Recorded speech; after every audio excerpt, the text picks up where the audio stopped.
Hello my dear friends and masters, welcome back to our channel oneness vegetarianism. నా పేరు స్వప్నేశ్వరి. ముందుగా మనందరి గురువు అయిన డాక్టర్ బ్రహ్మర్షి పితామహ పత్రి సార్కి నా యొక్క అనంతకోటి ఆత్మ ప్రణామాలు.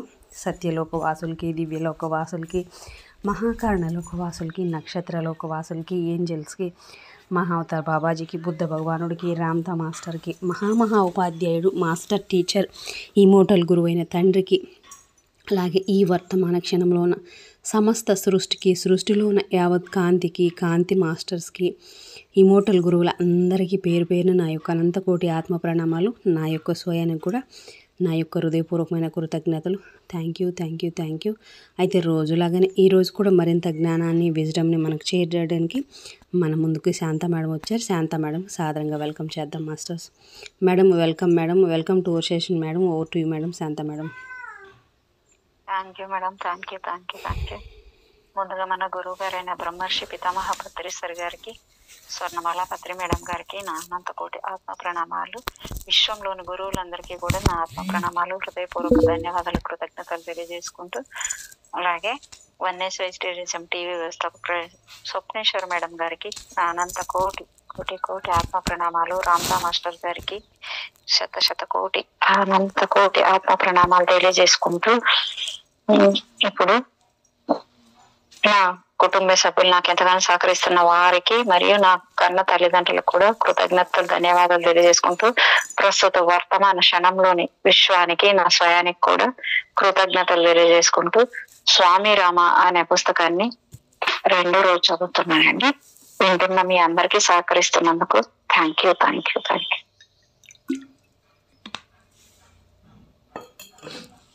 అధ్యాయం 1, స్వామి రామ. అంటే నిన్న పరిచయం అంతా చెప్పుకున్నాము. స్వామి రామ ఆయన ఏ అనుభవాలు అన్నీ ఈ రోజు స్వామి రామ గురించి చెప్తున్నారు. అధ్యాయం 1లో ఐహిక జీవితంలో స్వామి రామకి ఒక కుటుంబం ఉంది, తల్లిదండ్రులు ఉన్నారు. కానీ ఆయనకు తనని పెంచిన వారి కంటే తాను పెరిగిన చోటు మీదే ఎక్కువ మమకారం ఉంది. ఆధ్యాత్మిక భాషలో చెప్పాలంటే హిమాలయాలే స్వామీజీ తల్లిదండ్రులు. హిమాలయ పరమ గురువులతో జీవనంలో స్వామీజీ అక్కడ జీవించడం అంటే అమ్మ ఒడిలో జీవించడమే. అమ్మ నన్ను సహజమైన వాతావరణంలో పెంచింది, ఒకానొక నిర్దిష్టమైన జీవన శైలి అలవాటు చేసింది అని రాశారు. ఇంకొన్ని పేజీలు తిరిగేస్తే, ఈ పర్వతాలు నా ఆట స్థలాలు, తన పిల్లలు ఈ లోయల్లో సుఖంగా ఆనందంగా ఉండేందుకు, జీవన సార్థకతని అర్థం చేసుకునేందుకు ప్రకృతి మాత విశాలమైన తిన్నెలు పరిచిపెట్టింది. గడ్డి పరక నుంచి ఉన్నత పర్వత శిఖరాల వరకు జీవితంలో దుఃఖానికి చోటన్నది లేదని ఎవరికైనా అర్థమయ్యేది ఇక్కడే అని రాశారు. ఒక ముముక్షువు స్వామిగా మారితే అతడు తన కుటుంబాన్ని వదిలిపెడతాడు, తన పాత జీవితంలో అనుసంధానించుకోవడం నిలిపివేస్తాడు. అతడికి ఐహిక విషయాలు, వ్యక్తులతో సంబంధం ఉండదు కాబట్టి అతడు అన్ని రకాల సున్నితమైన భావనలు, భావాత్మక బంధాలకు అతీతంగా ఉంటాడు. కానీ స్వామీజీ తన వాస్తవ కుటుంబమైన హిమాలయ శిఖరాల్ని వీడలేదు. వాటికి సంబంధించినంత వరకు ఉన్న స్మృతులన్నీ వారి హృదయంలో పదిలంగానే ఉన్నాయి. పైగా ఆ బంధాలను ఆయన జీవితాంతం పెంచుకుంటూనే ఉన్నారు. హిమాలయ పరమ గురువులతో జీవనంలో స్వామి తన తల్లిదండ్రుల గురించి కేవలం 3 పేజీల కంటే తక్కువ చోటు కేటాయించారు. అందులో కూడా వారు తమ గురుదేవుల్ని ఎలా కలుసుకున్నారో, ఆ తర్వాత ఏం జరిగిందో చెప్పారు.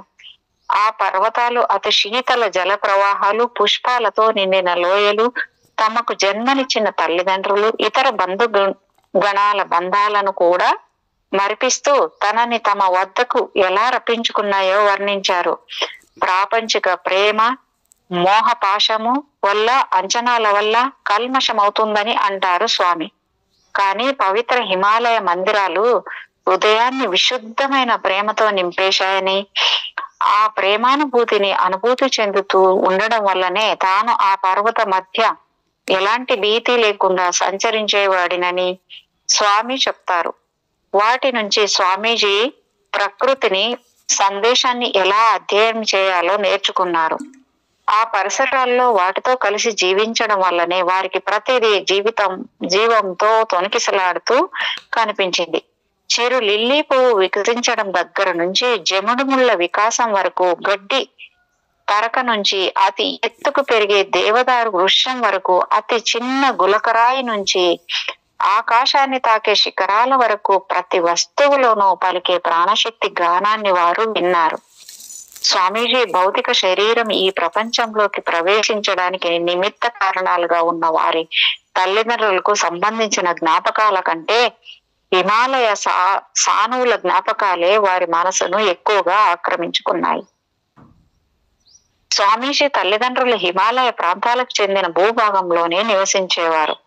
ఆ ప్రాంతాన్ని దేవభూమి అని కూడా అంటారు. ప్రస్తుతం ఆ ప్రాంతంలో అత్యధిక భాగాన్ని గడ్వాల్ అంటున్నారు.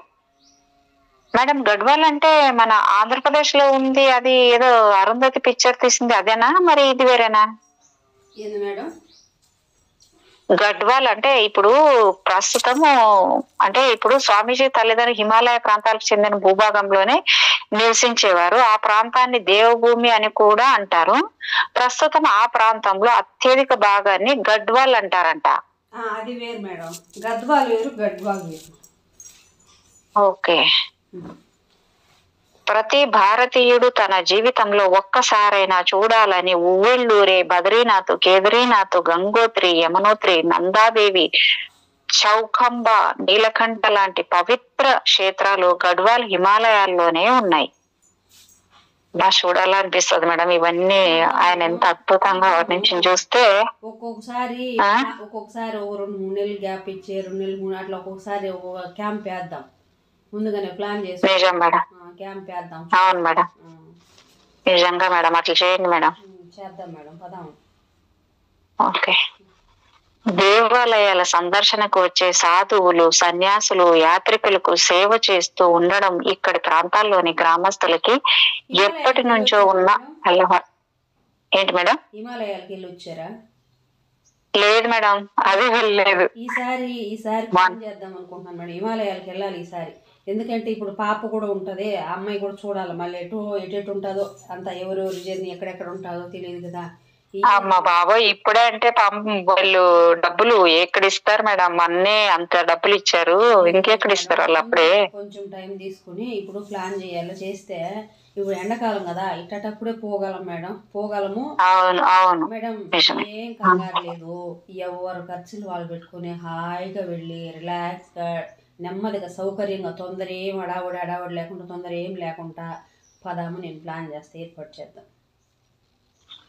సరే మేడం, వెళ్దాం మేడం. చూద్దాం. హిమాలయాలు నేనైతే వెళ్ళాలి ఖచ్చితంగా, ఈ ఇయర్ వెళ్ళాలి. ఓకే. ఇక్కడ దేవాలయాల సందర్శనకు వచ్చే సాధువులు, సన్యాసులు, యాత్రికులకు సేవ చేస్తూ ఉండడం ఇక్కడి ప్రాంతాల్లోని గ్రామస్తులకి ఎప్పటి నుంచో ఉన్న అలవాటు. నిలువరించలేని నదీ ప్రవాహాలు, కుండపోత వర్షాలతో ఏర్పడే ఉన్నత శిఖరాలు, అగాధ లోయలలో వారు బాహ్య ప్రపంచంలో సంబంధం లేకుండా ఏకాంతవాసం సాగిస్తూ ఉంటారు. వీరి జీవితం అతి నిరాడంబరంగా ఉంటుంది. ప్రకృతి వీరికి ఐహిక సౌకర్యాల్ని ఎక్కువగా అమర్చుకునే అవకాశాన్ని ఇవ్వలేదు. అందువల్ల వీరికి మనసు మరీ అంతగా చెదిరిపోయే అవకాశం కూడా లేదు. ఆధునిక ప్రపంచంలో మాదిరిగా ఇక్కడి గతం కాలగర్భంలో సమసిపోదు. ఇక్కడి ప్రజలు సాధారణంగా ప్రాథమిక విద్య వరకే చదువుకుని ఉంటారు. కానీ వారు తమ సంప్రదాయ జ్ఞానాన్ని మాత్రం యథాతథంగా తరతరాలుగా అందుకుంటూ ముందు తరాలకి అందిస్తున్నారు. వీరు సాధారణంగా బాగా తెలివైన వారు. గడ్వాలీ ప్రజలకు సరైన అవకాశం ఇచ్చి చూస్తే వారు తమ సామర్థ్యాల్ని ప్రదర్శిస్తారు. యూనివర్సిటీల్లో ఉన్నత పదవుల్ని సంపాదిస్తారు. సివిల్ సర్వీసుల్లో గట్టి పోటీ ఉండే విషయాల్లో కూడా సునాయాసంగా నెగ్గుకుని రాగలరు. 19వ శతాబ్దం దాకా గడ్వాల్ తన సార్వభౌమత్వాన్ని సాగించి స్వతంత్ర రాజ్యంగా ఉంది. 1803లో పోరాట పటిమకు గొప్ప పేరుగాంచిన నేపాలీ గూర్ఖాలు ఈ ప్రాంతాన్ని హస్తగతం చేసుకోవడం ప్రారంభించారు. ఇతరుల సాయం లేకుండా గూర్ఖాలను ఎదుర్కోవడం కష్టసాధ్యమని గడ్వాల్ రాజు గ్రహించి బ్రిటిష్ సైన్యం సాయం కోరాడు. ఒకవేళ గూర్ఖాలు ఓడిపోతే ప్రతిఫలంగా బ్రిటిష్ వారికి తన రాజ్యంలో సగభాగం ఇస్తానని చెప్పాడు. ఆ విధంగా శాంతి స్థాపన జరిగింది. గడ్వాల్ అప్పుడు బ్రిటిష్ గడ్వాల్, గడ్వాల్ అని 2 భాగాలుగా చేయబడింది. స్వామీజీ కుటుంబము లాన్స్ డౌన్ పట్టణం దగ్గరగా ఉన్న బ్రిటిష్ గడ్వాల్ లో నివాసం ఉండేది. అయితే ఈ ప్రాంతం బ్రిటిష్ ప్రభావం ఉండడం వల్ల మిగతా ప్రాంతాల కంటే సమృద్ధమైన అభివృద్ధి సాధించింది. బ్రాహ్మణులు వేదాంగాలు, సంస్కృత భాష, జ్యోతిష్యము, మతపరమైన విషయాల్ని అధ్యయనంలో మంచి పేరుగాంచిన వారు. వారికి ఇంగ్లీష్ నేర్చుకునే అవకాశం కలిగింది. వారు బ్రిటిష్ పాలనలో అనేక పెద్ద హోదాల్లో కూడా పనిచేస్తూ ఉండేవారు. వారి కుటుంబంలో ఇతర సభ్యులందరూ ఆధునికతని ప్రతిబింబించే జీవన శైలిని అవలంబించిన స్వామీజీ పితృదేవులైన బుద్ధి వల్లభ్ దర్శన మాత్రం సంస్కృత గ్రంథాలు, జ్యోతిష శాస్త్రము, యజ్ఞ యాగాదులను చేస్తూ తమ పూర్వపు సాంప్రదాయాల్ని నిలబెట్టుకోవడానికే ఇష్టపడ్డారు. ఆయనను అందరూ పండిట్జీ అని పిలిచేవారు. వేదాంగాలు పఠించి ధార్మిక సాంప్రదాయాల్ని పాటించే వారిని ఉత్తర భారతదేశంలో అలా పిలుస్తారు. దర్శన కుటుంబానికి అతి విశాలమైన వ్యవసాయ క్షేత్రం ఉంది. కానీ వారు బ్రాహ్మణులు కావడం వల్ల, హిందూ సమాజంలో ప్రాచీన సాంప్రదాయాల్ని పాటించేవారు కావడం వల్ల వారు తాముగా వ్యవసాయం చేసేవారు కాదు. గ్రామంలో నివసించే వివిధ వర్ణాల వారు ఆ పొలాల్లో వివిధ రకాల పంటల్ని సాగు చేసి పనులన్నీ చూసేవారు.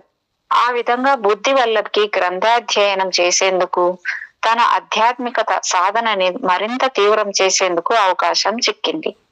స్వామీజీ ఆ కుటుంబంలోకి రాక ముందే బుద్ధి వల్లభ్కి బాగా ఎదిగిన సంతానం ఉంది. వారంతా అప్పటికే చదువులు పూర్తి చేసి ప్రభుత్వ ఉద్యోగాల్లో స్థిరపడ్డారు. అంటే ఇప్పుడు ఈయన ఇంకా పుట్టక ముందే వాళ్ళు ఉద్యోగాల్లోకి వెళ్ళిపోయారంటే వీళ్ళు ఎంత అంటే చివరి అంటే ఆడవాళ్ళకి ముట్లు పోయే వరకు కూడా వీళ్ళు సంతానం అప్పట్లో అయ్యేవి అనమాట అనుకుంటాను కదా మేడం. అంతే అంటే వాళ్ళు ఉద్యోగాలు చేసినా కూడా వీళ్ళు ఇంకా పిల్లల్ని అంటున్నారంటే అంతే కదా మేడం. మరి అదే మేడం, అవును మేడం, నిజమే. ఎందుకంటే ఒకవేళ తండ్రి పోయినాడు అనుకో, అన్నం అక్కో పెద్ద దిక్కుంటారు కదా ఇంట్లో, పెద్దగా వాళ్ళే చూసేవాళ్ళు, తల్లి తండ్రి. అవునవును అంతా ఉండేవాళ్ళు.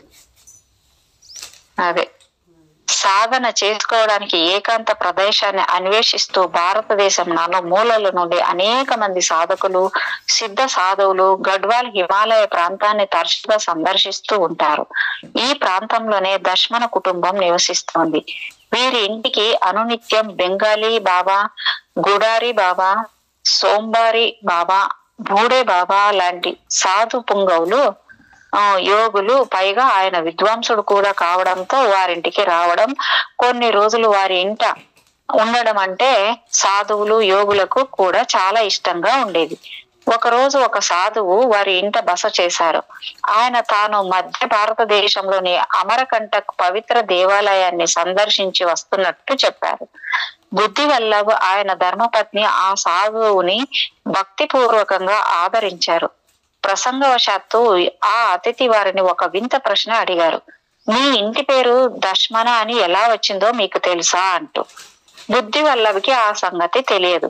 అప్పుడు ఆ చదువు ఇలా వివరించారు. నిజానికి మీ కుటుంబం పేరు భస్మన అంటే భస్మం నుంచి పుట్టడం అని అర్థం. కానీ తర్వాత ఆ పదము జనం నోళ్ళలోకి పడి దశ్మన అయిపోయిందంట. అప్పుడు ఆ సాధువు ఓ పూర్వగాథని వినిపించారు. ఒకానొకప్పుడు ఓ సాధువు ఊరూరు తిరుగుతూ ఒక గ్రామంలో భిక్ష అడగడానికి ఆగారు. ఒకనాడు ఆయన భిక్ష పాత్రలో ఓ ఇల్లాలు ఆహార పదార్థాలు వేయడానికి గడప దగ్గరికి వచ్చింది. ఆమె ఏదో విచారంలో ఉందని ఆ సాధువు గమనించారు. ఆయన ఆమె ఇచ్చిన ఆహారం స్వీకరించి అది ఆరగించడానికి ఒక చెట్టు క్రింద కూర్చున్నారట. అప్పుడే ఆయన ఆ స్త్రీకి సహాయం చేయడానికి నిర్ణయించుకొని తన ధుని అంటే అగ్నిని ప్రజ్వలింపజేశారు.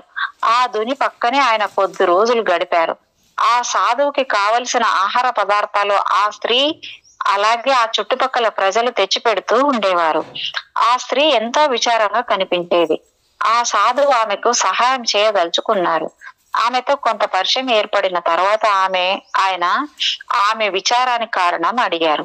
తనకు సంతానం లేదని, అందువల్ల అందరూ తనను చూడడం అశుభంగా భావిస్తున్నారని ఆమె చెప్పింది. తన భర్తతో సహా అందరూ తనని వెలివేశారని, ఎవరు తన ముఖం చూడాలని కోరుకోరని ఏడ్చింది. ఇక తను ఇంత విషాదాన్ని భరించలేక తన జీవితాన్ని ముగించుకునే ఆలోచన కూడా చేశానని ఆమె చెప్పింది. అది విన్న వెంటనే ఆ సాధువు కూర్చున్న చోటు నుంచి లేచి నిలబడి భగవన్నామం జపించారు. ఆ తర్వాత గొప్ప అధికార స్వరంతో, అమ్మా, ఈ ధుని నుంచి కొంచెం విభూతి తీసుకో, దాన్ని నీ శరీరం అంతా రాసుకో, కొద్ది విభూతి నీ నోటిలో కూడా వేసుకో, నీకు సంతానం కలుగుతుంది. గొప్ప తేజోవంతుడైన బాలుడు నీ గర్భాన ఉదయిస్తాడు, అతడు ఈ లోకాన్నే ప్రకాశింపజేస్తాడు అని చెప్పి అక్కడ నుంచి వెళ్ళిపోయాడు. మనసంతా ఆందోళనోత్సాహాలతో నిండిపోగా ఆమె ఈ సంగతిని చుట్టుపక్కల అమ్మలక్కలతో చెప్పింది. వాళ్ళు ఆమె మూఢత్వాన్ని ఎగతాళి చేశారు. పిల్లల్ని కనడానికి మహా మంచి మార్గమే చెప్పాడులే, ఒళ్ళంతా ఈ బూడిద రాసుకోవాలా, పిల్లాడు ఈ బూడిదలోంచి వస్తాడా, ఇప్పటికే ఉన్న కోపానికి నీ భర్తకి గాని ఈ విషయం తెలిసిందంటే నిన్ను మెడపట్టి బయటకి ఎంటుతాడు అని తమకి తోచిన సంగతులన్నీ నూరిపోశారు. దాంతో ఆ స్త్రీ అంతే, ఇట్లా మూర్ఖంగా ఉంటారు కదా మేడం వాళ్ళు, యోగులని నమ్మితే కదా. దాంట్లో మన వాళ్ళంతా బాగా దిట్టలు కదా, ఇంకేం పని. అదే కదా, ఇప్పట్లోనే ఇట్లున్నారు, ఇంకప్పట్లో ఇంకున్నారా మేడం. దాంతో ఆ స్త్రీ ఆ ధుని విభూతినంతా పోగు చేసి పేడకప్పు మీద పారబోసిందంట. అయ్యే వాళ్ళ మాటలేని చూడండి. 12 ఏళ్లు గడిచాయి. సాధువు బిడ్డ ఎలా ఉన్నాడో చూద్దామని వచ్చాడు. అతడు ఆ స్త్రీకి పిల్లవాడు పుట్టలేదని తెలుసుకుని ఆశ్చర్యపడ్డాడు. ఆమెని ఆ విభూతిని ఏం చేసావమ్మా అని అడిగాడు. నేను దాన్ని పేడకుప్ప మీద వేశాను అని చెప్పింది. సాధువు పేడకుప్ప దగ్గరకు వెళ్లారు. దాని ముందు నిలబడి, అలక్ నిరంజన్, కల్మషం లేనివాడా, కనులతో చూడలేనివాడా, రా అని పిలిచాడంట. అలక్ నిరంజన్ అంటే చూడండి మేడం, ఇక్కడ మీనింగ్ కల్మషం లేనివాడా, కనులతో చూడలేనివాడా, రా అని అంట అని పిలిచాడు. తేజోవంతుడైన ఓ 12 ఏళ్ల బాలుడు అందులోంచి ఆవిర్భవించాడు. ఆవు పిడుకల బూడిద నుంచి ఆవిర్భించిన వాడు కాబట్టి అతడిని అందరూ గోరఖ్నాథ్ అని పిలిచారు. అతడు గోరఖ్నాథ్ అంటే ఈయనేనా? ఓకే, అబ్బో దేవుడు. అతడు హిమాలయ సంప్రదాయంలో అత్యంత సుప్రసిద్ధుడైన యోగి అయ్యాడు. మేడం, నేను ఒకటి అరుణాచలం వెళ్ళినప్పుడు ఒకటి ఇది తెచ్చాను యోగులది. దాంట్లో 45 మంది యోగులు ఉన్నారు మేడం. దాంట్లో గోరఖ్నాథ్ అనే ఆయన కూడా ఉన్నారు. అతడు హిమాలయ సంప్రదాయంలో, మీకు పెడతాను అది ఫోటో చూడండి, మీకు అందరు పేర్లతో సహా ఉన్నాయి అందరూ. ఇక్కడ కరిపించుకున్నాను మేడం, నేను అది అతికించుకున్నాను వార్డ్రోబ్ కి. అదే కాకుండా అతడు కర్నూలు పిరమిడ్ మన ఇది ఉంది మేడం, ఏమంటాము సెంటర్, పిరమిడ్ కేర్ సెంటర్ ఉంది, ధ్యాన కేర్ సెంటర్. అవును మేడం, తెలుసు మేడం, కానీ వాళ్ళు ఏదేదో చెప్తారు మేడం అక్కడికి వెళ్దామంటే. దాంట్లో అక్కడ అంటించి అక్కడ వెనకాల ఉన్నాయి 108 మంది ఎంతమందో పెట్టారు మన యోగులు, ఈ గురువులు, ఋషులు, హిమాలయ యోగులు అందరూ స్టాచ్యూస్ పెట్టారా మేడం? పెద్ద కాదు పెద్ద ఒక వాల్కి ఫోటో పటం లాగా పెద్ద చేపించి దానికి పెట్టున్నారు. ఓకే ఓకే ఓకే, వెళ్ళాలని అయితే ఉంది మేడం. ఈసారి వెళ్తాను మేడం ఖచ్చితంగా. మొన్నసారి ఎప్పుడు వెళ్దామన్నా కూడా ఏదో ఒకటి చేస్తారు ఇల్లు. ఎలాగైనా నాకైతే ఉంది కోరిక వెళ్ళాలి. అంటే ఊరికి చాలా దూరం ఉంటది, అక్కడ దొంగలు కూడా ఎక్కువ, ఎవరు తిరగరు, ఇలాగ చెప్తారు మేడం నాకు. నువ్వు ఒకటే వెళ్తే ఎలాగెళ్తావు, ఏంటి నీకు అసలు భయం ఉందా, ఇలా మాట్లాడారు మేడం చాలా సార్లు ట్రై చేస్తే. అవన్నీ వదిలేసి నేను వెళ్తాను అని పెట్టుకోండి, ఎలా వెళ్ళాలి ఏమవుతుందో ఇష్టం చూస్తారు, అంతే వాళ్ళే చూస్తారు, అంతే. నిజం మేడం. ఇప్పుడు డబ్బేలాగా ఇప్పుడు వెళ్ళగలమా లేదా అవన్నీ వదిలేసి నేను వెళ్ళాలనేది ఒక్కటి మాత్రం పెట్టుకోండి, వెళ్తాను అన్నది పెట్టుకోండి. Okay madam. అతడు హిమాలయ సంప్రదాయంలో అత్యంత సుప్రసిద్ధుడైన యోగి అయ్యారు. ఆ సాధువు మరెవరో కాదు, గురు మత్స్యేంద్రనాథులు, గోరఖ్నాథ్ గురుదేవులు. ఆ ప్రాంత వాసులు గోరఖ్నాథ్ని భస్మన అనే పేరుతో పిలిచేవారు. ఆయన సంతానం కూడా భస్మనగానే పిలువబడింది. ఈ కథలో చెప్పబడిన సంగతులని ల్యాండ్స్ డౌన్ దగ్గరే జరిగాయి. ఇప్పటికీ ఆ ప్రాంతంలో గోరఖ్నాథ్ దేవాలయం ఒకటి ఉంది. అవును మేడం, ఇది కూడా విన్నాను. గోరఖ్నాథ్ దేవాలయం అంటే ఇక్కడ అంటే సాక్షాత్తు ఇది శివుడిదే అనేసి కూడా అంటారు కదా మేడం. నేనైతే విన్నాను ఇది. నశ్యేంద్రనాథ్ కథని చెప్పడం ముగించిన సాధువు బుద్ధి వల్లంతో అతడి కుటుంబంలో సభ్యులంతా ఎప్పుడు యోగులుగా మారుతూనే ఉన్నారనే మరో సంగతి కూడా చెప్పారు. పైగా నువ్వు ఎప్పుడు మేల్కొంటావు, నీ కుటుంబాన్ని వారసత్వాన్ని ఎలా నిలబెడతావు అని ప్రశ్నించి ఆ దివ్య బీజం ఆయన మదిలో వేశారు. ఇట్లా అడగాలి మేడం నిజంగా. అంటే ఆ కుటుంబంలో నువ్వు పుట్టావు, కానీ ఆయన ఏదో ఇది శాస్త్రాలు చెప్పుకుంటూ మంత్రాలు చదువుకుంటూ ఉన్నాడు కదా, అందుకు ఆ మాట చెప్పారు అనుకుంటా, నాకు తెలిసి అనిపించింది. మరునాడే ఆ సాధువు వెళ్లిపోయాడు. కానీ అతడి సందర్శన బుద్ధి వల్లపై ఓ చెరగని ముద్ర వేసింది. తాను జీవితంలో ఇప్పటి వరకు ఏం చేశానా అని వెనక్కి తిరిగి చూసుకున్నారు. తాను ఏం చేశాడు ఇంతవరకు, ఇదంతా ఎక్కడికి దారి తీస్తోంది? ఏదో జీవించి ఉండడానికి చేసిన పనులు, తన మీద ఆధారపడిన వారి కోసం చేసిన పనులే తప్ప మరే విధమైన గొప్ప పనులు చేసినట్టు అనిపించలేదు. ఎంతగా ఆలోచన చేశాడు నిజంగా, అంటే అద్భుతం ఇది. అంటే తన మీద ఆధారపడిన వాళ్ళ కోసమే తప్ప ఇంకే విధమైన పనులు చేయలేదన్నట్టుగా మనము ఆలోచన చేస్తే అప్పుడు మనల్ని మనం చూసుకుంటాం కదా మేడం నిజంగా. అంటే తను ఆ క్షణంలో చనిపోతే తను కూడా ఏం వస్తుంది అని ఆలోచించారు. తన వెంట వచ్చేదెవరు? జీవితంలో పొందిన లాభాలు, నష్టాలు, విజయాలు, అపజయాలు, మానవ అవమానాలు వస్తాయా? వాటికి నిజమైన విలువ ఉందా అసలు? బుద్ధి వల్ల తన జీవితాన్ని పునఃసమీక్షించుకున్నారు. తాను సంపాదించిన జ్ఞానమంతా ఉపాధ్యాయులు వేదాంగాలు వల్ల వేయడం వల్ల, ఉపనిషత్తులు అధ్యయనం చేయడం వల్ల అబ్బింది. ఇంతవరకు ఒక బ్రాహ్మణ పండితుడి కర్తవ్యం మాత్రమే తాను నిర్వహించాడు. తనకు తెలియాల్సిన విషయాలన్నీ తెలిసాయని భావించాడు. అందుకే తనకి ఒక గురువు అవసరం ఉందని ఎన్నడూ భావించలేదు. కానీ ఒక సమర్థుడైన గురువు వద్ద దీక్ష తీసుకుంటే తప్ప ఈ మంత్ర పఠనము, ఈ వేదాధ్యయనానికి విలువ లేదని అతడికి అనిపించింది. తనకి బాగా ఇష్టమైన పారాయణ గ్రంథం దుర్గా సప్తశతి పారాయణ అతడు గత 30-40 ఏళ్లుగా చేస్తున్నాడు.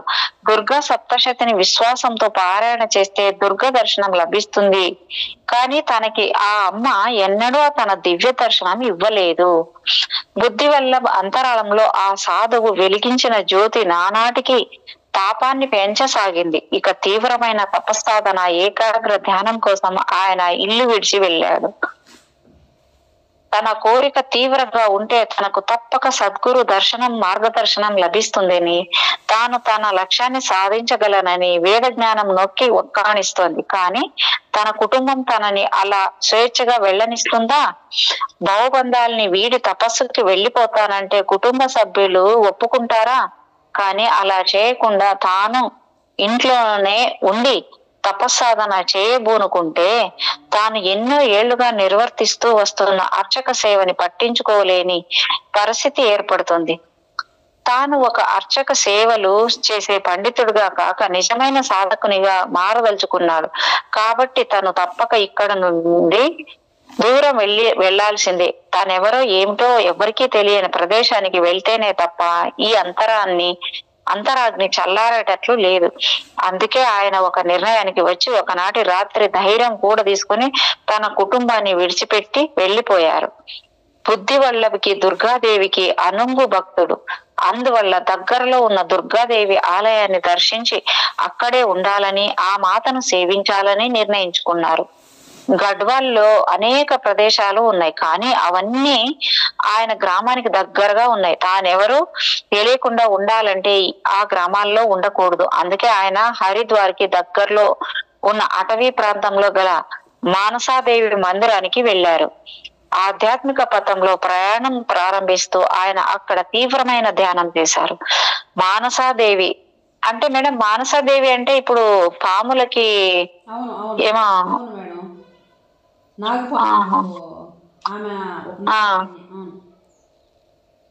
అంటే శివుడి మానస పుత్రిక అని కూడా అంటారు కదా మేడం ఆమెని. మానస ఆమె దీవించిన వారి శాంతి సౌఖ్యాలు చేకూరుతాయని భక్తుల విశ్వాసం. మనసారా కోరుకున్న కోర్కెలను తీర్చి మానసిక శాంతిని చేకూర్చే తల్లి మానసాదేవి. హరిద్వార్ ని సందర్శించే యాత్రికులు ముఖ్యంగా మానసాదేవి మందిరాన్ని చూడడానికి వస్తారు. ఈ దేవాలయానికి కేబుల్ కార్ లో కూడా వెళ్ళవచ్చు. కానీ 75 ఏళ్ల క్రితము ఆ మందిరం ఒక దట్టమైన అటవీ ప్రాంతం మధ్య ఉండేది. ఆనాడు కాలినడకన తప్ప అక్కడికి వెళ్లేందుకు వేరే మార్గం ఉండేది కాదు. ఆ ప్రాంతమంతటా ఏనుగులు, పులులు సంచరిస్తూ ఉండేవి. నిత్యావసర వస్తువులు కూడా దొరకని ఆ ప్రాంతంలో తపస్సు చేసుకోవాలని సంకల్పించడం అంటే గొప్ప ధైర్య సాహసాలు, కఠోరమైన తపోదీక్ష ఉంటేనే సాధ్యపడుతుంది. బుద్ధి వల్ల ఆకస్మిక అదృశ్యం ఆ కుటుంబాన్ని విచార సాగరంలో ముంచింది. గ్రామస్తులు ఎన్నో ఊహాగానాలు చేశారు. ఆయన సన్యాసుల్లో కలిసిపోయాడని అన్నారు, చనిపోయి ఉంటాడని అన్నారు. అందరూ తలో మాట మాట్లాడారు. మరికొందరు దగ్గరలో ఉన్న తారకేశ్వర మందిరానికి వెళ్లి ఆయన జాడ కనుక్కోవడానికి ప్రయత్నించారు, కానీ ఫలితం లేకపోయింది. ఇక అంతకు మించి ఆయన జాడ కనుక్కోవడానికి మరెవరికి అంత సమయం లేకపోయింది. ఆయన భార్యకి మతిపోయినట్టయింది. ఆమె నిరంతరం ఏడుస్తూనే ఉండేది. ఆయన క్షేమంగా తిరిగి రావాలని ప్రార్థిస్తూ ఉండేది. ఇలా కొద్ది నెలలు ఎదురు చూసిన తర్వాత ఇక ఆమె తన భర్త తిరిగి వస్తాడనే ఆశ సన్నగిల్లింది. అయినా వంశపారపర్యంగా తను నమ్మిన దేవుళ్ళు, దేవతలకి మొక్కుకుంటూ దగ్గరలో ఉన్న ఆలయాల్లో ఉండసాగింది. 6 నెలలు గడిచాక బుద్ధి వల్ల మానసాదేవి మందిరంలో కూర్చుని ఆ జగదేక మాతని ధ్యానించసాగాడు. శతచండిని సాధన చేయడంలో ఆయన నిష్ణాతుడు. దానికి అనేక నియమాలు పాటించాలి. రోజుకి ఒక పూటే తినాలి, గంగా స్నానం చేయాలి, త్రిలోక పూజిత అయిన ఆ దేవిని మందిరంలో దర్శనం చేసుకోవాలి. ఆ తర్వాత దుర్గా సప్తశతి మొత్తం గ్రంథాన్ని పారాయణ చేయాలి. పారాయణ పూర్తి అయిన తర్వాత మిగిలిన సమయమంతా నవార్ల మంత్ర జపం చేయాలి. ఆయన రోజంతా ఈ సాధనలో ఉండేవారు. ఆయన శత చండి పారాయణ ముగించిన రోజున హిమాలయ ప్రాంతం నుంచి ఏంటి madam? Saptashati madam, Durga Saptashati. Madam లేదు మేడం, ఆయన శత చండీ పారాయణ. మామూలుగా దుర్గా సప్తసతి అంటారు. చండీ పారాయణ ముగించిన రోజున హిమాలయ ప్రాంతం నుంచి బెంగాలీ బాబా దుర్గామాత సందర్శన కోసం మానసాదేవి మందిరానికి వచ్చారు. బుద్ధి వల్లభ ఆయన్ని చూడగానే పులకించి పోయారు. తన పారాయణ పూర్తి అయిన చివరి రోజునే ఆ జగజ్జనని దుర్గామాత ఈ సాధువు రూపంలో వచ్చిందని భావించారు ఆయన. తనకి ఈ ఆధ్యాత్మిక మార్గంలో సరైన మార్గాన్ని సూచించగలిగేది ఈ బాబాయేనని బుద్ధివల్లభ్ నమ్మారు. బుద్ధివల్లభ్ చేతిలో జపమాలతో బాబా పాదాలకు సాష్టాంగ ప్రణామం చేశారు. బెంగాలీ బాబా ఆయన్ని ఆశీర్వదించి, నాయన మానసాదేవి వద్ద నీ సాధన ముగిసింది, మనం ఇప్పుడు నది దాటి చండీదేవి ఆలయానికి వెళ్దాం పదా అని ఆదేశించారు. బెంగాలీ బాబాని బాబాజీ అని కూడా పిలిచేవారు. బుద్ధి వల్ల బాబాజీని అనుసరిస్తూ చండీదేవి ఆలయానికి బయలుదేరారు. గురు శిష్యులిద్దరూ గంగా నదిలో స్నానం చేశారు. కమండలాల్లో గంగ నింపుకొని నిట్ట నిలువుగా ఉన్న మరో పర్వత శిఖరం మీద ఉన్న ఓ చిన్న దేవాలయం దిశగా సాగిపోయారు. ఇక్కడ బెంగాలీ బాబా బుద్ధి వల్లవికి నాభి కేంద్రం మీద దృష్టి నిలిపి నవర్ణ మంత్రాన్ని ఎలా ధ్యానించాలో ఉపదేశించారు. బుద్ధి వల్లభి ఈ మంత్రాన్ని గత 30-40 ఏళ్లుగా పఠిస్తూనే ఉన్నాడు. కానీ అతడు పారాయణ క్రమంలో చేస్తున్నాడు. అయితే ఒక జ్ఞాని నుంచి మంత్ర దీక్ష తీసుకోవడం ఎలా ఉంటుందో అతడికి అనుభవపూర్వకంగా ఇప్పుడే తెలిసింది. 1983లో నేను స్వామీజీకి హిమాలయ పరమ గురువులతో జీవనం చూపించాను. స్వామీజీ తన పరమ గురుదేవుల గురించి, తండ్రి గురించి మాట్లాడడం మొదలు పెట్టారు. వారు అన్ని విషయాలు మనసు విప్పి చెప్పేలా ఉన్నారని గ్రహించిన నేను, స్వామీజీ, బాబాజీ మీ తండ్రి గారికి సువర్ణ మంత్రాన్ని సాధన చేయడానికి చెప్పిన అసలు పద్ధతి ఏమిటి? మంత్రంలో ఒక ప్రత్యేకమైన తేడా ఏమైనా ఉంటుందా? గ్రంథాల్లో వ్రాయబడిన దానికి జపించే బీజాక్షరాలకి మధ్య తేడా ఏమైనా ఉంటుందా అని అడిగాను వారిని. దానికి స్వామీజీ సువర్ణ మంత్రానికి గణపతి అధిష్టాన దేవత, ఇది గణేశునితో అనుసంధానమై ఉన్న సాధన. సమయం వచ్చినప్పుడు నువ్వు కూడా దీనిని సాధన చేస్తావు అంటూ ఆ సంభాషణని అక్కడికి ముగించారు. కానీ ఆ పుస్తకాన్ని అనువదించేందుకు నాకు 6 నెలలు పట్టింది. ఆ మంత్ర సాధన ఎలా చేయాలో, దానికి ఎలాంటి ఫలితాలు వస్తాయో నాకు స్వామీజీ వివరించారు. బాబాజీ తమ తండ్రి గారితో గల ఆత్మీయ బంధం గురించి కూడా స్వామీజీ చెప్పారు. బాబాజీ బుద్ధి వల్లభులు చండీదేవి దగ్గర 1 వారం రోజులు ఉన్నారు. ఆ సమయంలో బుద్ధి వల్లభ్ మనసులో ఉదయించిన ఎన్నో ప్రశ్నలకు బాబాజీ సమాధానాలు చెప్పారు. బుద్ధి వల్లభ్ ఆయనతో తన జీవిత ఆశయాన్ని గురించి వివరించారు. కేవలం పుట్టడం, పెరగడం, ముసలితనంతో చనిపోవడం కాక నెరవేర్చవలసిన విద్యుక్త ధర్మాన్ని తాను ఇప్పటికే నిర్వర్తించానని, ఇకపై సాధు జీవితాన్ని తాను గడపదలిచానని ఆయన వివరించారు. అప్పుడు బాబాజీ బుద్ధి వల్లభని ఇంటికి వెళ్ళమని ఆదేశించారు.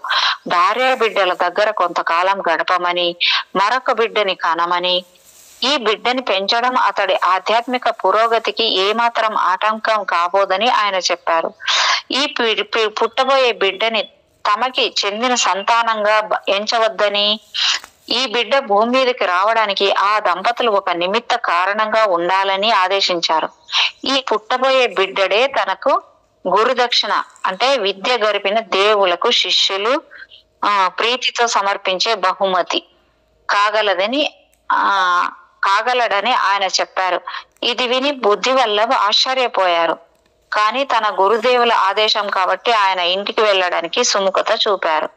బుద్ధి వల్లభని చూసిన ఆయన భార్య సంతోషంతో పొంగిపోయింది. ఈ వార్త విని ఊరు వాడ అంతా ఆశ్చర్యపోయారు. కొంతమంది తెల్లబోయారు, మరి కొంతమందికి నిరాశ కలిగింది, ఆగ్రహం వచ్చింది. బుద్ధి వల్ల వెళ్ళిపోయిన తర్వాత వాళ్ళు ఆయన గురించి చాలా ఆందోళన చెందారు. ఆయన భార్య పరిస్థితి చూసి వారికి కనికరం కలిగి అన్ని వైపులా వెతకడానికి వెళ్లారు. కొద్ది కాలం ఎదురు చూశారు. చివరికి కాలాంతరంలో అతడికి చనిపోయి ఉంటాడనే నిర్ణయానికి వచ్చారు. ఆఖరికి అతడి కుటుంబము అతడికి 13 రోజుల పాటు సంప్రదాయబద్ధమైన రీతిలో అపరకర్మలు జరిపించింది. కానీ అతడి భార్య అతడు మరణించాడంటే అంగీకరించలేదు. పుణ్యశ్రీలాగానే ఆమె పసుపు కుంకుమలు ధరిస్తూ ఉండేది. ఒక విధవరాలిలాగా జీవించడానికి ఆమె ఒప్పుకోకపోయేసరికి చుట్టూ ఉన్న సమాజం, బంధువర్గంలో చాలా చికాకులు తలెత్తాయి. అంతేకాదు బుద్ధి వల్ల సజీవంగా ఉన్నాడని, తీవ్రమైన ఆధ్యాత్మిక అభ్యాసంలో నిమగ్నమై ఉన్నాడని. ఏంటి మేడం? ఇంకో మాట ఏమంటే, ఈ సందర్భంగా ఏ ఒక్క స్త్రీ గాని వాళ్ళ భర్త పోయినప్పుడు అన్ని అదే తీసేసి ఏదో తీసివేయకూడదు కదా మేడం, తీసివేయకూడదు. దానికి ప్రతి ఒక్కళ్ళు ఎదిరించాలి. ఎక్కడికక్కడ ఏ ప్రాంతంలో అక్కడ చెప్పాలి. వాళ్ళకి తెలియని వాళ్ళ అజ్ఞానం మూర్ఖతలో వాళ్ళు ఉంటారు, వాళ్ళు చేస్తారు. మనం చెప్పాలి. మేడం నేనైతే చిన్నప్పటి నుంచి మాట్లాడినాను. మనకు పుట్టుకతో వచ్చాయి గాజులు, పూసలు, పూలు, ఇవన్నీ కూడా కుంకుమ. ఏంటి అసలు ఇంత మూర్ఖంగా చేస్తున్నారని చాలా మంది అన్నప్పుడు ఎంతగా తిట్టేవాళ్ళు మేడం నన్ను. వాళ్ళు ఎంతమంది ఎన్నన్నా తిట్టినాయి, అది మన హక్కు, ప్రతి స్త్రీ హక్కు. అర్థమైంది? అదే కదా. నేను మా ఆయనకి నువ్వు పోతే నేను తెగేసి చెప్పేశాను మేడం, ఇలాగే నేను ఇలాగే ఉంటాను అని. నువ్వేది కట్టావో అవి మాత్రమే తీసేస్తాను అని చెప్పాను. తాళిబొట్లు, కాలిమెట్లు. అదే మేడం, అది చాలా తప్పు మేడం. అది ప్రతి ఒక్కళ్ళు ఎక్కడికక్కడ ఎదిరించి చెప్పాలి, నిలబడాలి. అంటే అంటారు 10 మంది అంటారు, 100 మంది అంటారు. ఒక్కళ్ళు ధైర్యంగా ఎదిరించి బయటకు వస్తే మనం ఒకళ్ళని చూసి 10 మంది వస్తారు. ఈ సమాజం ఏదైనా అంతే మేడం. అంతకు భయపడతాయి. ఎవరు ఏమనుకుంటారో, నా పరువు పోతుంది, ఇవి ఆలోచిస్తూ ఉంటారు. ఒక్కరు చేశారంటే ఇంకొకరు కూడా చేయడానికి సిద్ధంగా ఉంటారు. అది చెయ్యాలి. అది తప్పు కాదు, పాపం కాదు, నేరం కాదు. ప్రతి ఒక్క స్త్రీ హక్కు. ఎవరి కోసం వాళ్ళు ఏమి మనకి ఈల గాజులు, బొట్టు అన్నీ ఈల కొడతానే. అలా చేయకూడదు, తప్పు. అంటే ఎంత ఒక ఆడదాన్ని ఎంత నీచంగా తయారు చేసి పెట్టేశారు చూడండి మేడం. అసలు వాళ్ళు అందంగా కనిపించుకోకూడదు, బోడి కొట్టుకోవాలి, తెల్ల చీర కట్టుకోవాలి, ఒక పూటే తినాలి, నేల మీద పడుకోవాలి. బ్రాహ్మిన్స్ అంటే ఇంకా అధ్వానం మేడం. అది ఎందుకంటే అప్పట్లో ఎందుకు వాళ్ళకి భయం అంటే, అందంగా మంచిగా తయారైతే మళ్ళీ ఈమెను చూసి ఎవరన్నా అలా మనసు అదే మోజు పడిపోతారు కదా, పడిపోతారు ఆమె ఎందుకు. కానీ నిజంగా చెప్పాలంటే ఎవరైనా బుద్ధి జ్ఞానం ఉన్నవాళ్ళు మళ్ళీ వాళ్ళ కొడుకు పోయాడు అనుకో, కోడలికి వయసులో ఉంటే వాళ్ళు పెళ్లి చేయాలి, తప్పేం లేదు. ఇప్పుడు వాళ్ళ కోడలు చచ్చిపోతే కొడుకు పెళ్లి చేస్తారు కదా, కోడలు చేయరు పెళ్లి. అదే నేను అదే మాట చెప్పినప్పుడే మేడం చాలా మంది అయితే ఏదేదో మాట్లాడారు, నువ్వేంటి అసలు ఇట్లా ఉన్నావు నువ్వు అనేసి. వాళ్ళు ఊరేం చెప్పినా అది సత్యమే, అది అలాగే చెప్పాలి, అలాగే మాట్లాడాలి అనేవాళ్ళు అంటూనే ఉంటారు లోకంలో. ఎప్పటికప్పుడు ఉన్నారు, ఇప్పటికీ ఉంటారు. కానీ మనం ఏం చేస్తున్నాం అనేది ఇంపార్టెంట్. దీన్ని ఎక్కడికక్కడ ప్రాంతాల్లో వాళ్ళు ఎవరికి వాళ్ళు దీన్ని తెలుసుకొని దీన్ని కళ్ళు తెరుచుకోవాలి. ఇప్పటికన్నా కళ్ళు తెరుచుకొని ఎదిరించాలి, అలాంటివి జరగకుండా చూసుకోవాలి. ఆమె చూడండి మేడం, ఆయన వెళ్ళిపోతే ఎంతమంది ఎన్ని మాటలన్నా కూడా పుణ్య స్త్రీ లాగానే ఆమె పసుపు కుంకుమ ధరిస్తూ ఉండేది. ఒక విధవరాలి లాగా జీవించడానికి ఆమె ఒప్పుకోకపోయేసరికి చుట్టూ ఉన్న సమాజం, బంధువర్గాల్లో చాలా చికాకులు కూడా తలెత్తాయంట. ఏదితే ఏం పర్లేను ప్రభు. అంతేకాదు బుద్ధి వల్ల సజీవంగా ఉన్నాడని, తీవ్రమైన ఆధ్యాత్మిక అభ్యాసంలో నిమగ్నమై ఉన్నాడని గ్రామస్తులకు తెలిసి ఉంటే ఆయనని ఒక ఆధ్యాత్మిక ప్రదర్శకుడిలా కొంతమంది, బాధ్యత లేకుండా బంధాన్ని తెంపుకొని పోయాడని కొంతమంది విమర్శించేవారేమో గాని, ఆయన అనుకోకుండా చాలా కాలం తర్వాత తిరిగి వచ్చేసరికి అదో పెద్ద సంచలనంగా మారింది. ఆయన ఇల్లు వదిలి వెళ్ళినప్పుడు అందరూ ఆయనని సన్యాసం తీసుకున్నాడని అనుకున్నారు. ఒక సంసారి సన్యాసికి మారిన తర్వాత తిరిగి తన ఇంటికి చేరడం మహాపాపం. అందువల్ల ఒక పాపాత్ముడికి ఆశ్రయం ఇస్తే ఆ జాతి మొత్తానికి చేటు కలుగుతుందని ఆ గ్రామస్తులు విశ్వసించారు. ఇంత మూర్ఖంగా ఉన్నారు మేడం. అబ్బాబ్బాబ్బా. బుద్ధి వల్ల రాకతో ఏదైనా దురదృష్టం వెన్నంటి వస్తుందేమోనని వారి అనుమానం చూడండి. అందువల్ల బుద్ధి వల్ల ఇంటి నుండి వెళ్ళిపోయిన తర్వాత ఎక్కడికి వెళ్ళాడో, అతడికి సన్యాస దీక్ష ఎవరిచ్చారో ఆ మహాత్ముని కనుగొనే పనిలో పడ్డారు. బుద్ధి వల్ల ప్రేమ గురించి, భయం గురించి ఒక ముఖ్యమైన పాఠం నేర్చుకున్నారు. ఆయన ఇంటికి వచ్చిన తర్వాత కాస్త స్థిమిత పడ్డ తర్వాత తాను ఇల్లు విడిచిపెట్టి వెళ్ళడానికి దారి తీసిన మానసిక స్థితి, మానసాదేవి మందిరానికి వెళ్ళడం, అక్కడ బెంగాలీ బాబా తనకు కనిపించి ఉపదేశం ఇవ్వడం గురించి అందరితోనూ సవివరంగా తెలియజేశారు. ఆ సాధు ఆదేశం వల్లనే తిరిగి తన ఇంటికి వచ్చానని అన్నారు. బాబా తనను సాధువుగా మారమని ఎన్నడూ చెప్పలేదని అన్నారు. తాను పూర్వపు బుద్ధి వల్లభనేనని చెప్పారు. అలాగే బాబాజీ తనకు ఒక ముఖ్యమైన ఆదేశం ఇచ్చారని, తాను గృహస్థాశ్రమ ధర్మం నిర్వర్తించి ఒక మగ సంతానాన్ని కనమని ఆదేశించారని కూడా చెప్పారు. ఏదో విధంగా అలజడి తగ్గింది, కానీ ఇంకా సందేహం వీడలేదు. బుద్ధి వల్లభకి 70 ఏళ్లు దాకా ఉన్నాయి. ఆయన భార్య 60 ఏళ్లు. పర్వత ప్రాంత వాసులని దృష్టిలో పెట్టుకుంటే అది చాలా పెద్ద వయసు కిందే లెక్క. ఆయన భార్యకి ఈ వయసులో సంతానం ఎలా కలుగుతుందన్న సందేహం ఉన్నప్పటికీ సాధు భవిష్యవాణి ఫలించింది. 1 సంవత్సరం లోపే చూడండి మేడం, 60 ఏళ్ళలో. అవును మేడం. మీకు అంటే ఇప్పుడు ఆమె మామూలుగా అప్పట్లో వాళ్ళకి ఆ ఇది ఉండింది, మామూలుగా నింది. ఇప్పుడు ఈ మధ్య రీసెంట్ కూడా ఇప్పుడు ఏం చేశారంటే 75 ఏళ్ళు ముసలావిడ ఒక ఆవిడ బిడ్డలు కానీ తెలుసా, వాళ్ళకి ఆ వయసులో కోరిక పుట్టి, బిడ్డలు లేదని కోరిక పుట్టి అంటే ఐవీఎఫ్ పద్ధతి అంటారు కదా, ఐవీఓ అట్లా చేసి 2 కమల పిల్లలు కానీ ఆ ముసలావిడ. ఆ పిల్లలు పుట్టిన సంవత్సరానికే ముసలాయన పుట్టుకోమన్నాడు. మరి ఎలా మేడం వాళ్ళని పెంచడం ఇప్పుడు? అదే మరి ఎలాగంటే అట్నే ఉంటారు మేడం అజ్ఞానంతో జనాలు. మనోరాళ్ళు కన్నా ఇంకా చిన్న పిల్లల వాళ్ళు వయసులో బిడ్డలు కనుక అట్లా ఉంటారు. ఒళ్ళు ఆరోగ్యంగా అంటే బాడీ హెల్దీగా ఉంటే సాధ్యమే మేడం. అప్పుడు వాళ్ళంతా అలా కంటున్నారు కదా. ఇప్పుడు మీరు ఇందాక చెప్పినట్టు ముట్టుడిపోయేదాకా అంటారంటే ముట్టుడిపోయేదాకా ఎలాగంటారు వాళ్ళు? అంటారు మరి. పుట్టకపోతే వాళ్ళు అంత ఇదిగా ఉంటుంది మరి. ఎట్లా కన్నారు అంతమంది దాకా, అంతమంది పిల్లల్ని? అంటే మేడం ఇప్పుడైతే ఇప్పుడు వాళ్ళకి ఇప్పుడు 35, 40, 45 కంతా ముట్లు ఆగిపోతున్నాయి. కానీ వీళ్ళు 60 ఏళ్ళ వరకు వీళ్ళకి ముట్లు వచ్చేవా అని. ఇప్పుడు తినే తిండి అలాంటిది, ఇప్పుడున్న శరీరాల్లో శక్తి అలాంటిది. ఇప్పుడు అన్నీ మారిపోయాయి కదా మేడం. ఇంతకుముందుకి ఇప్పటికి అప్పుడు మనుషులు వాళ్ళ దృఢత్వం, వాళ్ళ పటుత్వం, వాళ్ళ ఆరోగ్యము, వాళ్ళు ఎంత న్యాచురల్గా తిని న్యాచురల్గా ఉండేవాళ్ళు. ఏమి ఇట్లా మనలాగా ఈ పోకళ్ళకు పోయేవాళ్ళు కాదు కదా. కాబట్టి వాళ్ళకి అన్నీ సాధ్యమే. ఇప్పుడు నిజమే, ఇప్పుడు ఇప్పుడు లేట్గా పిల్లలు అంటే చదువుకొని జాబులు చేసి అన్నీ చేసి లేట్గా పెళ్లి చేసుకుంటారు. ఇంకా మళ్ళీ అప్పటికే ఎన్నో శరీరంలో ఎన్నో అనారోగ్యాలు దాపరించి ఉంటాయి. మళ్ళీ పిల్లడు పుట్టడానికి కష్టమైపోతుంది. మళ్ళీ పిల్లలు ఏమైనా మేడం మీరు ఏమన్నా చెప్పండి, 25 ఏళ్ళ నుంచి 30 ఏళ్ళ లోపల 30 దాకా అయినా కూడా పర్లే కనడానికి. మళ్ళీ ఆ తర్వాత విషయం మేడం, అప్పుడు గంటమే అదొక దేనికైనా ఒక పద్ధతి, ఒక అందం మేడం. ఎందుకంటే పిల్లలు వీళ్ళు ముసలోళ్ళు అయిపోయి అన్నీ అయిపోయినాక మళ్ళీ బిడ్డలు ఏం కానీ మళ్ళీ వాళ్ళని ఊరు జాకేది, వీళ్ళని ఊరు చూసేది. కానీ మనుషులైతే ఏందో ఎంజాయ్ చేయాలంటారు. 30 తర్వాత వాళ్ళు పెళ్లిళ్ళు చేసుకొని వాళ్ళే మళ్ళీ ఎంజాయ్ చేయాలంటారు. ఏంటి అసలు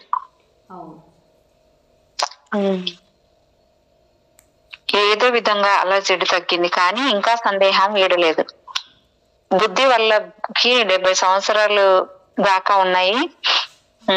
ఆయన భార్య 60 ఏళ్ళు. పర్వత ప్రాంత వాసుల దృష్టిలో పెట్టుకుంటే అది చాలా పెద్ద వయసు కిందే లెక్క. ఆయన భార్యకి ఈ వయసులో సంతానం ఎలా కలుగుతుందన్న సందేహం ఉన్నప్పటికీ సాధు భవిష్యవాణి ఫలించింది. 1 సంవత్సరం లోపే ఆమె గర్భం ధరించింది. త్వరలోనే ఒక 12 బిడ్డ జన్మించాడు. ఆ బాలుడు జన్మించిన రోజునే బాబాజీ బుద్ధి వల్లభ్ ఇంటికి వేంచేసి ఆ బాబుని చూపించమని అడిగారు. సాంప్రదాయం ప్రకారం తల్లి బిడ్డలను 12 రోజుల పాటు వేరే గదిలో విడిగా ఉంచుతారు. అందువల్ల తల్లి మిగతా కుటుంబ సభ్యులు ఆ బిడ్డని గది దాటించి బయటికి తీసుకుని వెళ్ళడం పట్ల అభ్యంతరం వ్యక్తం చేశారు. కానీ ఆ సాధు ఆదేశంతోనే తమకు సంతానం కలిగిందనే సత్యాన్ని బుద్ధి వల్ల తన భార్యకి గుర్తు చేసి దీని వల్ల ఎలాంటి ఇబ్బంది లేదని చెప్పాడు. పిల్లవాడిని బాబాజీ చేతుల్లో పెట్టారు. ఆ సాధువు శిశువుని కొన్ని నిమిషాలు చేతుల్లో పెట్టుకుని తదేకంగా చూశాడు. ఆ తర్వాత ఆ బాలుడిని తిరిగి ఇచ్చేస్తూ, గుర్తుంచుకోండి, ఈ పిల్లవాడు నావాడు, ప్రేమగా పెంచండి, సమయం వచ్చినప్పుడు నేను తనని నాతో తీసుకుని వెళ్తాను అన్నాడు. బుద్ధి వల్ల బాబాజీని భోజనం చేయమని అడిగారు. కానీ బాబాజీ తిరస్కరిస్తూ, నేను నా బిడ్డని చూడడానికి వచ్చాను. నిజానికి ఈ బిడ్డ ఈ లోకంలో ఎవరికీ చెందడు, ఆ దైవానికి తప్ప. అతడి పట్ల మమతానుబంధాలు పెంచుకోకండి అని చెప్పి బాబాజీ వెళ్ళిపోయారు. ఆ తర్వాత నామకరణ మహోత్సవం జరిగింది. బాలుడికి వ్రజ కిషోర్ కుమార్ అని పేరు పెట్టారు. ఆ గ్రామంలో అందరూ అతడిని ప్రేమగా కిషోరి అని పిలిచేవారు. అతడి తల్లిదండ్రులు మాత్రం అతడిని పుత్తు అంటే పుత్ర అనే పదానికి మాండలికం పుత్తు అని పిలిచేవారు. ఈ బాలుడి జననమే ఒక వింత అనుకుంటే, ఇతడికి చెవి కమ్మలకి పుట్టుకతోనే రంధ్రాలు ఉండడం గ్రామస్తులకి మరో భీతి కలిపే కారణంగా మారింది. నాకు చాలా మందికి ఉన్నాయి మేడం, చాలా మందికి, నాకు తెలిసిన వాళ్ళకి, మా బంధువులు చాలా మందికి మేడం, మగవాళ్ళకి చెవులు చెవులు కుట్టిన నాన్నకు కూడా ఉన్నాయి. చెవులు కుట్టినట్టే ఉంటాయి, ముక్కు చెవులు కుట్టే ఉంటాయి, పుట్టుతానే అట్లే. మళ్ళీ పుట్టినాక పుట్టడం కాదు, ఆ పుట్టుకతోనే ఆ దుంకలతోనే పుట్టిన వాళ్ళు ఉన్నారు. అంటే మేడం వాళ్ళు కుట్టించుకుంటారు మనకు తెలిసేమన్నా? చిన్న బిడ్డ పుట్టిన బిడ్డే దుంకలతో పుట్టిన వాళ్ళు మేడం. చెవు దుంకలు, ముక్కు చెవులు కుట్టినవి అట్లే కుట్టిన దుంకలే ఉంటాయి పుట్టుకతోనే. చాలా మంది ఉన్నారు నాకు తెలిసిన వాళ్ళు అట్లా, మా బంధువుల్లోనే మేడం. నాన్నకు కూడా అలాగే.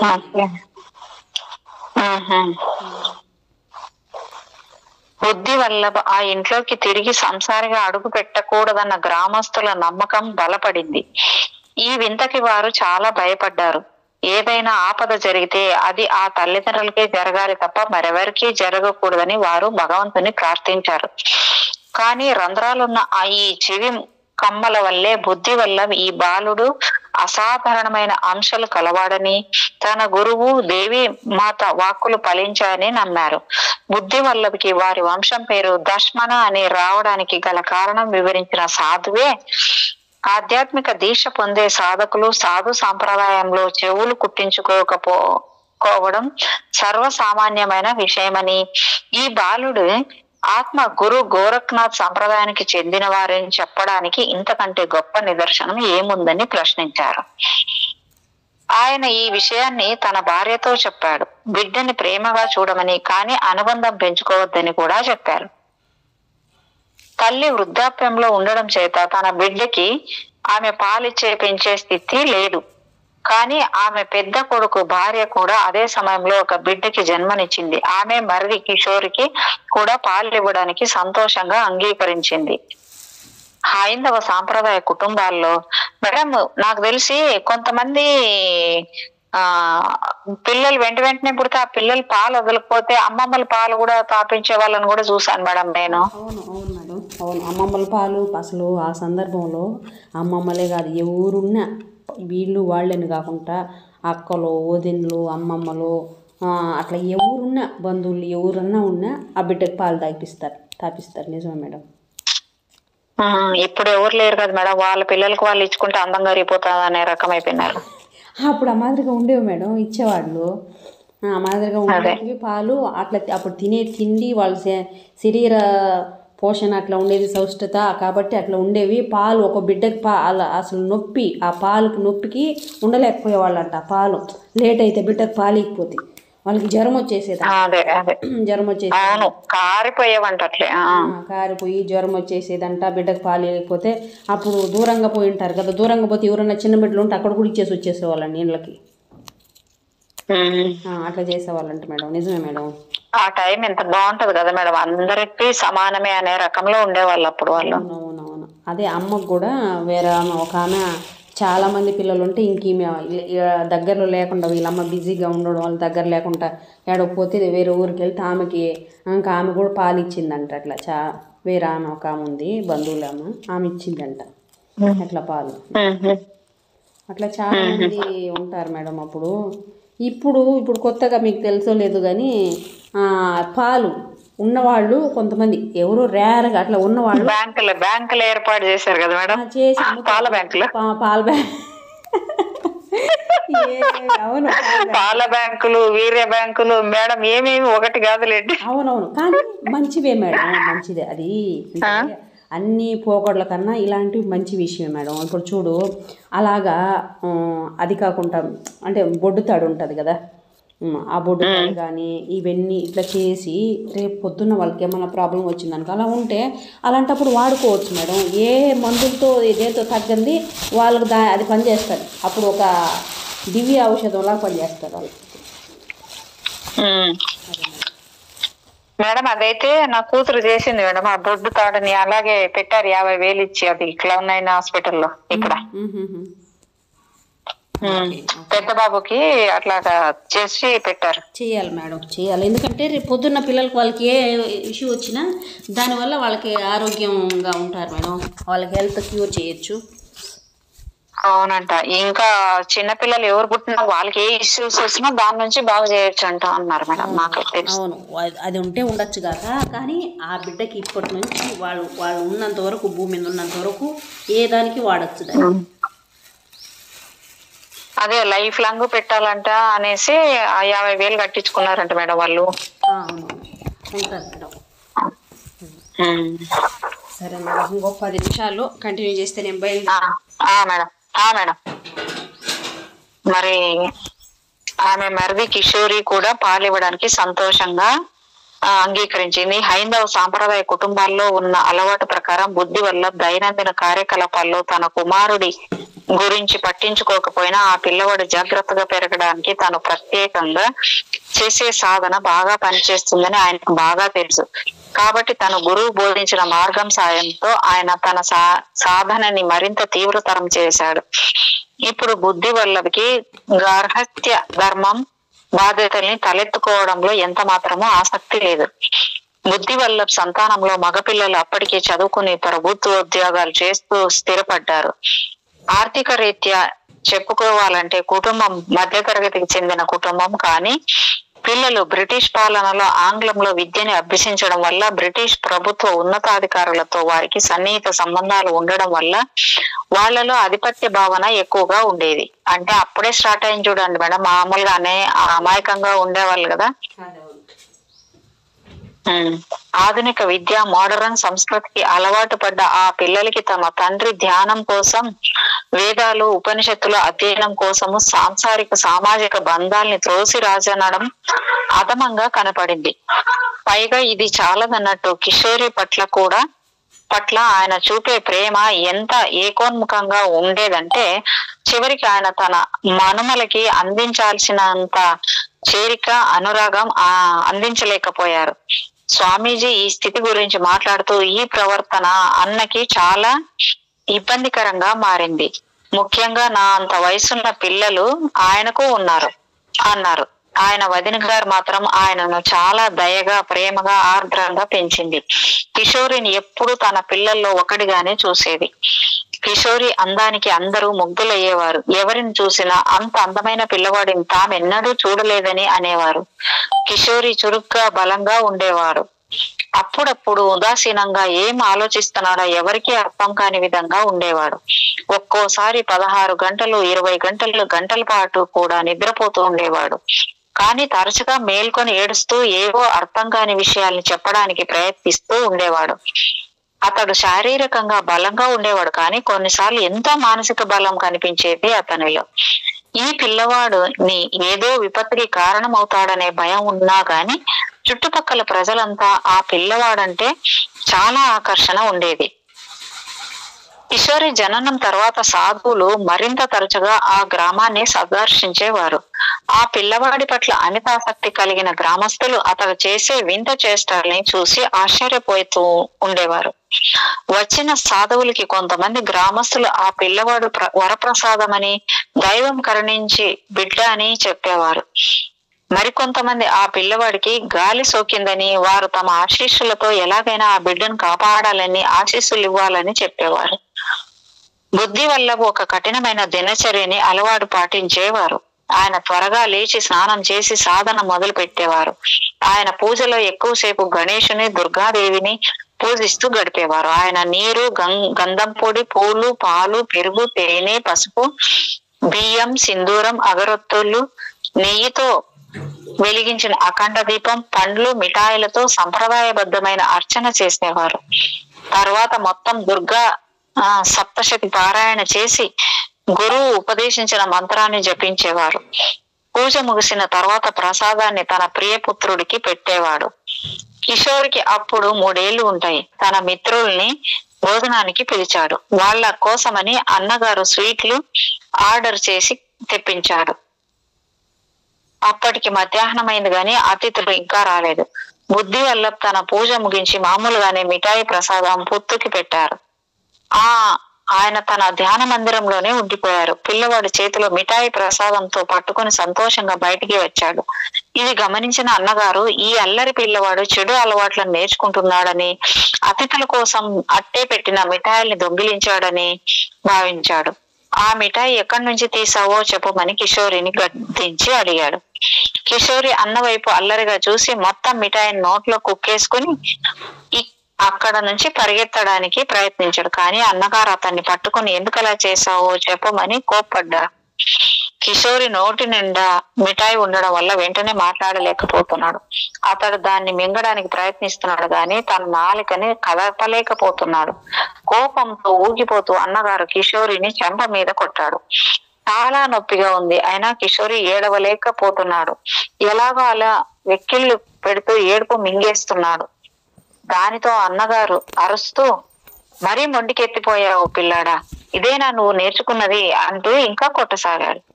కిషోరి ఆ మిఠాయిలో కొంచెం ముక్కని బయటికి ఉమ్మేసి మిగతాది మింగేశాడు. ఇప్పుడు అతడు ఏడవడానికి వీలైంది. ఇంటి పైకప్పు లేచిపోయేట్టు ఏడవసాగాడు. ఓ పక్కన అన్న అతడిని బాదుతూనే ఉన్నాడు. ఆ మిఠాయి దొంగిలించింది తనైనని ఒప్పుకోమంటూ ఈ గొడవంతా విని బుద్ధి వల్ల తన ధ్యాన మందిరం నుంచి బయటికి వచ్చాడు. పిల్లవాడిని విడిపించి అతని అక్కున చేర్చుకున్నాడు. నిర్ఘాంతపోయిన బుద్ధి వల్ల పిల్లవాడి భుజాల చుట్టూ చేతులు వేసి ఎందుకు వాడిని అలా కొడుతున్నావు అని అడిగాడు పెద్ద కొడుకుని. దానికి ఆయన, మీరే వాడిని చెడగొడుతున్నారు, వాడికి అసలు బుద్ధి జ్ఞానం లేదు, ఏది పడితే అది దొంగతనం చేస్తారు, పట్టుకుంటే మాత్రం నేనేం చేయలేదంటాడు అని చెప్పాడు కఠినంగా. తీవ్రంగా బాధపడిన బుద్ధి వల్ల తన కొడుకు ఆ మిఠాయి ఎక్కడి నుంచి వచ్చిందో తెలియవేసి, నాశనమైపోతావు, నీకు శాంతి అనేది ఉండదు అని చెప్పించి పుత్తుని ఎత్తుకొని ధ్యాన మందిరంలోకి వెళ్లిపోయాడు. పిల్లవాడిని హృదయానికి హత్తుకొని విపరీతంగా ఏడ్చాడు. ఈ సంఘటన తర్వాత ఆయన మరింత అంతర్ముఖుడైపోయాడు. ఆ తర్వాత కొద్ది కాలానికే కాలం చేశారు ఆయన.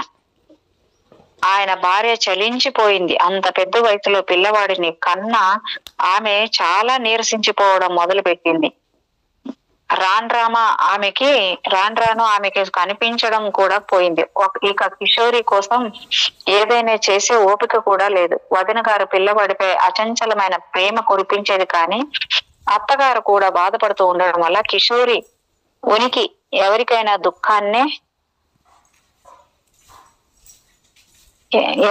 దుఃఖాన్ని కలుగజేస్తుందేమో అనే భావన మాత్రం ఆమెలో నానాటికి బలపడసాగింది. బెంగాలీ బాబా ముందుగానే ఈ పిల్లవానిది చాలా విశిష్టమైన జనమ, అతడి వల్ల అందరికీ సంతోషం లభిస్తుందని చెప్పినా ఇంట్లో మిగతా కుటుంబ సభ్యులు కూడా ఈ అభిప్రాయాన్ని నమ్మసాగారు. తండ్రి చనిపోయిన తర్వాత కిషోరికి ఎక్కువగా కలలు వస్తున్నాయి. అతడు ఎక్కువగా మేల్కొంటున్నాడు. మరికొన్నిసార్లు ఆ కలలు అతన్ని భయపెడుతున్నాయి కూడా. ఆ కలలో తనేం చూశాడో కిషోరి వర్ణించి చెప్పేవాడు. కొన్నిసార్లు పిచ్చి వాళ్ళలా ఉన్న కొంతమంది తనను దట్టమైన అరణ్యాలు, చిమ్మ చీకటిగా ఉన్న గుహల్లోకి తీసుకెళ్తున్నట్టు, అక్కడ కొంతమంది జడలు కట్టి ఎర్రని కళ్ళతో భయంకరమైన కార్యకలాపాలేవో చేస్తుండడం చూసి అతడి కలలోనే చాలా భయం వేసేది. కొన్నిసార్లు తన తండ్రి మిఠాయి పెట్టినట్టు, ఆయన చాలా సంతోషంగా ఉన్నట్టు కలలు వచ్చేవి. అలాగే అతడి కలల్లో మరికొంతమంది కనిపించేవాళ్ళు. వాళ్ళు చూడడానికి అసలు మనుషుల్లా ఉండేవారే కాదు. ఒకవేళ తను మేల్కొన్నా కిషోరి తన కాల్పనిక ప్రపంచంలో మునిగి ఉండేవాడు. తండ్రి బ్రతికి ఉన్న రోజుల్లో ఈ లక్షణాలు మరింతగా కనిపించేవి.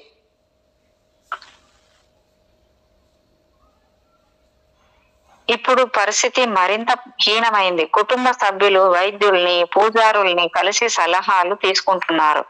తాంత్రికులు క్షుద్ర పూజలు చేస్తున్నారు, కానీ ఏమీ ప్రయోజనం లేదు. ఒకనాడు ఒక జ్యోతిష్యుడు బృందం వచ్చి కిషోరి జ్యోతిష్యాన్ని గురించి చర్చించారు. వాళ్ళు మాట్లాడుకునే విషయాల్ని కిషోరి చాటుగా వింటున్నాడు.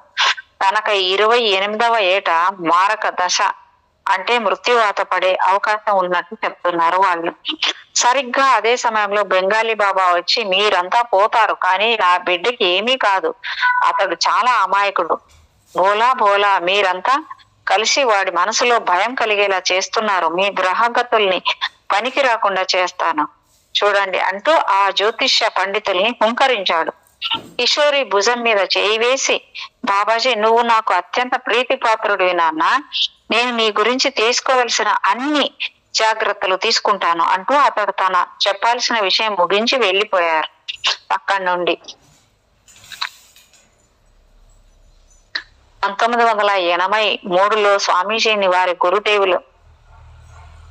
మేడం అయిపోయిందా స్టేజ్ 1 అవర్? మేడం అయింది మేడం 1 అవర్.